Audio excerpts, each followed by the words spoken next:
Hi mga baby! So ito yung ganap sa akin, the day ng Eid. So ayan nga, may plan pala silang mag family party. So yun nga, sila lang talaga. So kami dito wala lang.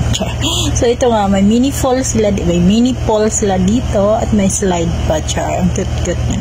At nandiyan ako kanina, naligo ako para akong na-freeze sa sobrang lamig ng tubig. At ito nga, may mga palaruan pa silang dala. May Snake the Ladder and XO pa silang dala dito. At hindi ko naman alam laruin yung XO na yan. So yan nga, yung dining area nila. So ang aga-aga pat naka-ano dito siya. Naka-arrange na siya dito.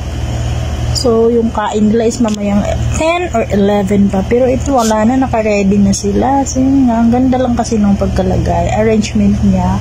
At nainggan nyo rin ako doon sa bulaklak. Ang gandang tingnan. Mahilig sa flower ang baby niyo. So, yan nga. Ayan na yung bulaklak. Piniflex talaga yung bulaklak mga be. Ayan pa nga. So, nagagandahan lang talaga ako. At ito nga, napadpad pa ako dito sa kusina. And by the way, natukitan lang talaga ako. Ang liit-liit ng kusina eh. Good for 1 people or 2 lang talaga to. So, yun nga, may microwave. At itong lutuan nila talagang nakita na ko ang liit-liit be. Ang liit-liit talaga. So, yun nga, ang kalat-kalat pa. At dito naman si gilid. Nakita ko tong, bakit parang ang taas naman natin itong aparador na to.